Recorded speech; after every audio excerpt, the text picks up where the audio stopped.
Many years ago, Paul Bunyan was born in the northeastern American state of Maine. His mother and father were shocked when they first saw the boy. Paul was so large at birth that 5 large birds had to carry him to his parents. When the boy was only a few weeks old, he weighed more than 45 kilograms. As a child, Paul was always hungry. His parents needed 10 cows to supply milk for his meals.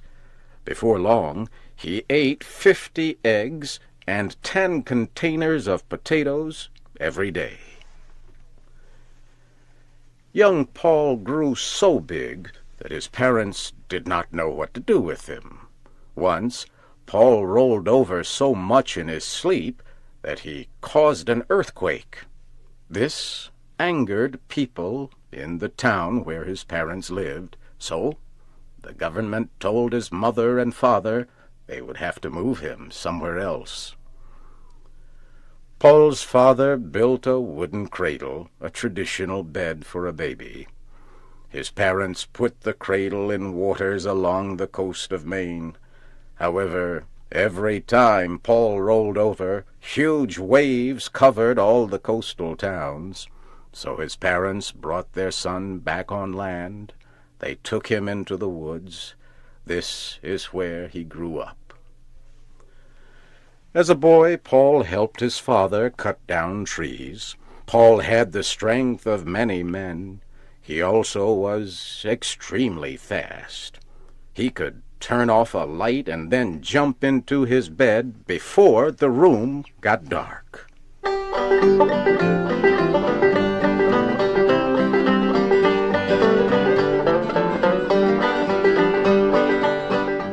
Maine is very cold for much of the year.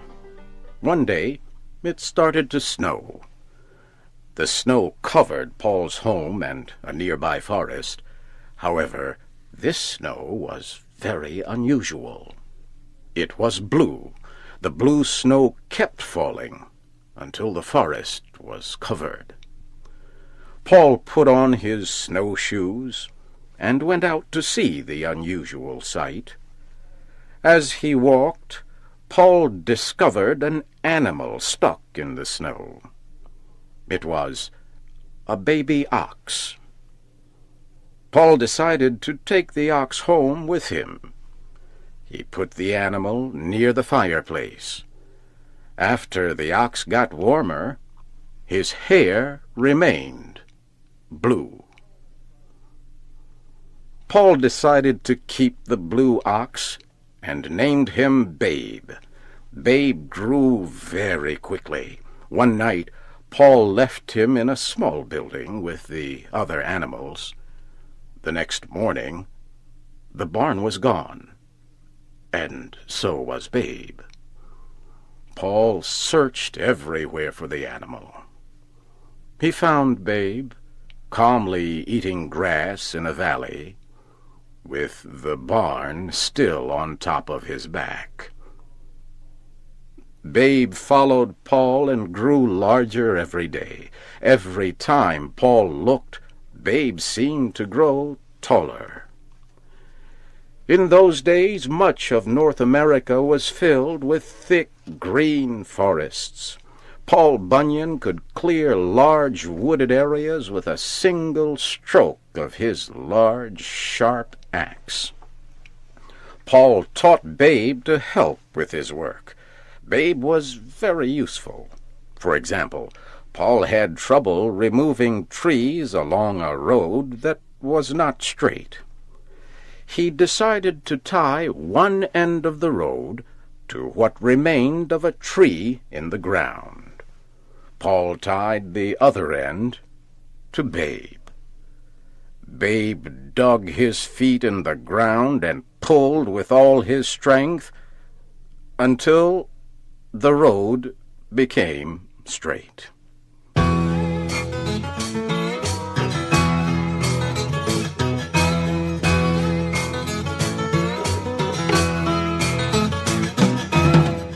In time, Paul and Babe the Blue Ox left Maine and moved west to look for work in other forests.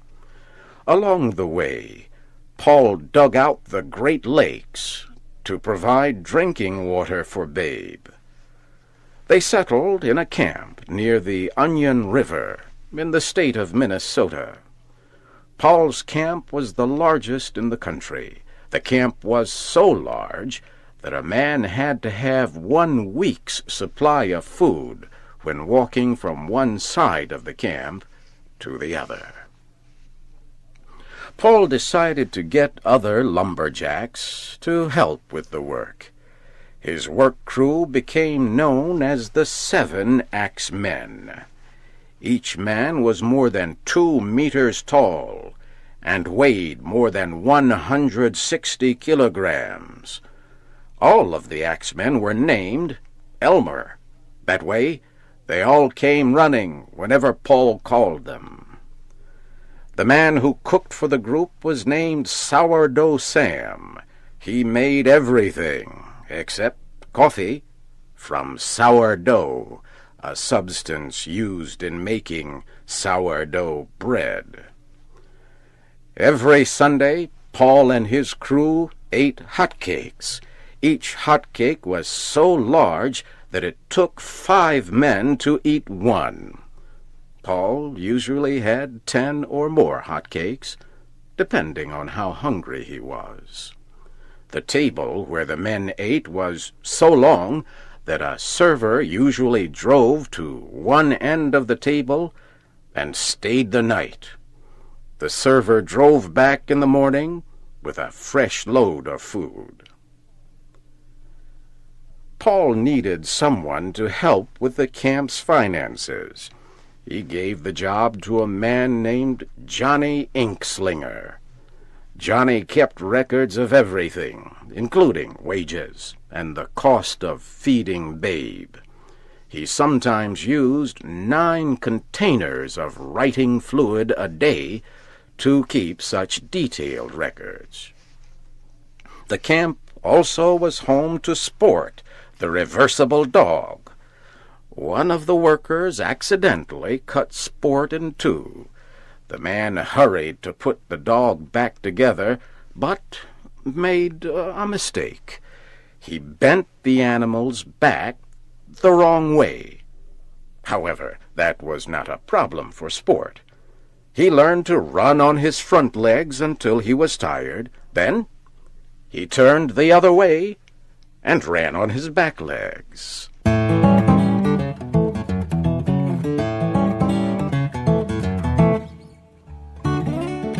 Big mosquitoes were a problem at the camp. The men attacked the insects with their axes and long sticks.